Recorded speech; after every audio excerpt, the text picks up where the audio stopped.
नमस्कार मित्रांनो, कशा आहात तुम्ही? चला आजच्या या व्हिडिओमध्ये जाणून घेणार आहे की माझी लाडकी बहीण योजनेची सुरुवात झालेली आहे मित्रांनो. त्या योजनेमध्ये भरपूर लोक पात्र ठरणार आहे आणि काही लोक अपात्र ठरणार आहे. आता मित्रांनो, जी लोक पात्र ठरून सुद्धा त्यांच्या खात्यामध्ये पैसे येणार नाही, ते काय कारण असू शकते मित्रांनो, तुम्हाला आजच्या या व्हिडिओमध्ये संपूर्ण माहिती देणार आहे मित्रांनो. चॅनलवर जर तुम्ही नवीन असताल तर चॅनलला सबस्क्राईब करा आणि बेल आयकॉन दाबायला विसरू नका, कारण असेच महत्त्वपूर्ण व्हिडिओ तुम्हाला हर रोज प्राप्त होत राहतील. ओके, आता मित्रांनो तुम्हाला सांगतो मी, जी पात्र ठरणार आहे माझी लाडकी बहीण योजनेसाठी त्यांना पैसे येण्यासाठी भरपूर प्रॉब्लेम येणार आहे. ओके, आता रक्षाबंधना दिवशी जी आपल्याला पहिला हप्ता ट्रान्सफर होणार आहे माझी लाडकी बहीण योजनेचा 1500 रुपयाचा, त्या भरपूर लोकांना पात्र ठरून सुद्धा पैसे येणार नाही. तो काय करून असू शकतो?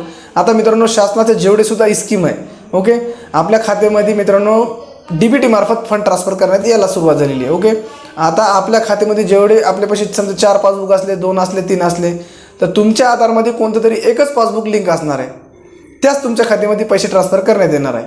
ओके, आता आपल्या खात्यामध्ये कोणतं पासबुक लिंक आहे, कोणतं अकाउंट लिंक आहे, हे आम्ही आजच्या व्हिडिओमध्ये जाणून घेणार आहे. तर मित्रांनो, चॅनलवर तुम्ही नवीन असताल चॅनलला सबस्क्राईब करा आणि बेल आयकॉन दाबायला विसरू नका. ओके, आता चला तुम्हाला मी दाखवतो मित्रांनो की आपल्या आधारमध्ये कोणती बँक लिंक आहे, ही तुम्ही घरी बसल्या 1 मिनिटाच्या आत तुम्ही आपल्या मोबाईलवरून चेक करू शकता. चला या गुगल ब्राउझरवर. आता गुगल ब्राउझरमध्ये आल्यानंतर मित्रांनो सर्वप्रथम आपल्याला इथं सर्च करायचं आहे UIDAI. ओके, UIDAI सर्च केल्यानंतर मित्रांनो तुम्हाला जो पहिलावाला जो ऑफिशियल लिंक दिसेल मित्रांनो UIDAI.gov.in चा, त्याच्यावर तुम्हाला क्लिक करायचं आहे. त्याच्यावर क्लिक केल्यानंतर मित्रांनो तुम्हाला काही अशा प्रकारचं तुम्हाला एक होम पेज ओपन होऊन दिसेल मित्रांनो. त्याच्यावर तुम्हाला सर्वप्रथम काय करायचं आहे, आपली लँग्वेज चूज करायची. आपल्याला जो कम्फर्टेबल लँग्वेज वाटते ते लँग्वेजमध्ये इथं सिलेक्ट करायचं आहे. मित्रांनो तुम्हाला मी इंग्लिशमध्ये दाखवतो. ओके, आता इथं मी वेलकमवर क्लिक केल्यानंतर इंग्लिशवर क्लिक केल्यानंतर मित्रांनो खाली असं थोडं स्क्रोल करायचं आहे. ही पॉपअप ओपन होतो मित्रांनो, ते पॉपअप कट करायचं आहे. ओके, आता खाली स्क्रोल करा मित्रांनो. खाली स्क्रोल केल्यानंतर मित्रांनो तुम्हाला इथं डायरेक्ट डाउनलोड आधारचा ऑप्शन दिसेल मित्रांनो. इकडं बुक अँड अपॉइंटमेंटच्या खाली मित्रांनो डाउनलोड आधार. ओके, दिसत नसेल तर मित्रांनो स्टॉप करा, पॉज करा, व्हिडिओला बघा आणि तुमच्या लक्षात येऊन जाईल.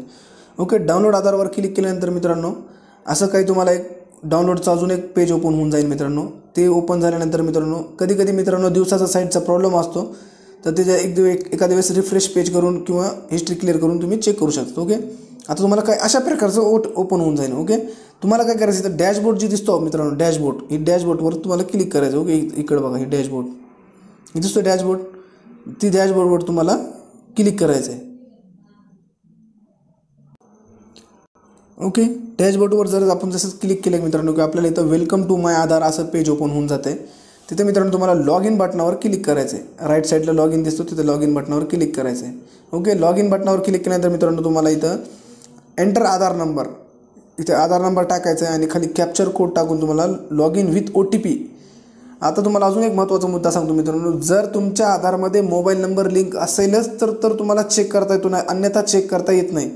तुम्हाला काय करावं लागेल, मग तुमच्या आधार मोबाईल नंबर लिंक नसल्यावर तुम्हाला जवळपास आपल्या कोणत्या एखाद्या आधार सेंटरवर जावं लागेल तिथं आणि आपल्या आधारमध्ये मोबाईल नंबर लिंक करून घ्यावं लागेल. एक तुम्हाला एका दिवसाच्या आत किंवा 1 दिवस 2 दिवसात तुमचा आधारला मोबाईल नंबर लिंक होऊन जाईल. ओके, आता लिंक झाल्यानंतर मित्रांनो तुम्हाला इथं आधार नंबर टाकायचा, कॅप्चर कोड टाकायचा आणि लॉग इन बटनावर क्लिक करून घ्यायचं आहे. ओके, लॉग इन केल्यानंतर आता तुम्हाला पुढे दाखवतो मित्रांनो. ओके, बघा मित्रांनो, अशा काय आपण OTP विथ लॉग इन केल्यानंतर मित्रांनो OTP येऊन जाईल आणि OTP आल्यानंतर मित्रांनो आपल्याला लॉग इन बटनावर क्लिक करायचं आहे. ओके, आता आपलं असं काही एक पेज ओपन होऊन जातो मित्रांनो. आपलं इथं बघा राईट साईडला आपला एक फोटो दिसतो मित्रांनो आपल्याला कोपऱ्यामध्ये. ती फोटो दिसल्यानंतर मित्रांनो आपलं लॉग इन होऊन गेलेले. ओके, आता मित्रांनो खाली जसंच आपण स्क्रोल करता ह्याच्यामध्ये भरपूर ऑप्शन आहे आपल्याला. ओके, खाली डायरेक्ट स्क्रोल करायचं, जास्त झंझटमध्ये पडायची गरज नाही. आता इथे राईट साईडमध्ये लेफ्ट साईडमध्ये बँक सीडिंग स्टेटस जो दिसतो मित्रांनो तुम्हाला इथं, इकडे बघा तुम्हाला एक राऊंड मारून दाखवतो मित्रांनो, ही दिसतो बँक सीडिंग स्टेटस. तर इथं तुम्हाला क्लिक करायचं आहे. क्लिक केल्यानंतर असं तुम्हाला काही थोडं समजा सर्व्हरचा प्रॉब्लेम जर असेल तर असं तुम्हाला प्रॉब्लेम दिसून येऊन जाईल. ह्याला कट करायचं आहे. कट केल्यानंतर अजून एकदा बँक सीडिंग स्टेटसवर क्लिक करायचं आहे. बघा आता थोडं सर्व्हरचा प्रॉब्लेम चालू आहे मित्रांनो, अजून एकदा ट्राय करू आपण. थोडं सर्व्हरचा प्रॉब्लेमच चालू आहे मित्रांनो. बघा मित्रांनो, आता थोडा सर्व्हरचा प्रॉब्लेम चालू आहे. तुम्हाला इथं आता तिथं स्पष्ट सांगून देतो मित्रांनो, इथं बँक सीडिंग स्टेटसवर जर तुम्ही जसंच क्लिक करताल तर तुम्हाला लगेच तुम्हाला अजून एक पेज ओपन होऊन जाईल. तिथं तुमचं डायरेक्ट बँकेचं नाव दाखवीन आणि खाली मित्रांनो ॲक्टिव्ह स्टेटस दाखवीन. स्टेटसमध्ये काय दाखवीन, ॲक्टिव्ह.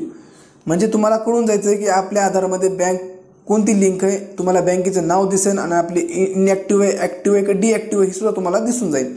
ओके, आता ही दिसल्यानंतर मित्रांनो तुम्हाला काय करायचं होतं, जर समजा बाय चान्स एखाद्या वेळेस जर समजा डिॲक्टिव्ह दिसत असेल, डिॲक्टिव्ह दिसल्यामुळे काय करायचं आहे, आधार कार्ड पॅन कार्ड घेऊन बँकेत जायचं आणि KYC करून घ्यायचं आहे. काही दिवसानंतर चेक करायचं, 1-2 दिवसानंतर तुमचं ॲक्टिव्ह होऊन जाईल. ओके, डिॲक्टिव्ह असेल तरी तुम्हाला तसंच करायचं आहे. आता जर मित्रांनो बँकच लिंक नसेल तुमच्या आधारमध्ये तर डायरेक्ट जाऊन पहिल्यांदा KYC करून घ्या, म्हणजे तुमच्या आधारमध्ये बँक लिंक होऊन जाते. ओके, तुमच्यापाशी 1 खाता असो किंवा 2 खाते असो किंवा 3 खाते असो, ही जी मित्रांनो आधारमध्ये बँक लिंकीचं जी प्रॉब्लेम आहे भरपूर लोकांना आहे. त्यांना आधारमध्ये कोणती बँक लिंक आहे हे सुद्धा माहीत नाही. ओके, तुम्ही SBIचं खातं तुमच्या आधारला लिंक आहे, तुम्ही द्यायला लागले IDBI बँकेचं, ते काही उपयोगाचं होणार नाही, तुमच्या पुन्हा पेमेंट यायला प्रॉब्लेम येणार आहे. तर ही लक्षपूर्वक ऐका मित्रांनो, व्हिडिओला जास्तीत जास्त शेअर करा. त्यांना पण समजा आपल्या लाडकी बहिणीला त्यांना सुद्धा काही जर येत असेल थोडंफार मोबाईल चालवला तरी सुद्धा स्टेटस बघू शकता स्वतः घरी बसल्या. ओके मित्रांनो, आजच्यासाठी मित्रांनो इतकंच. जय हिंद, जय महाराष्ट्र, धन्यवाद.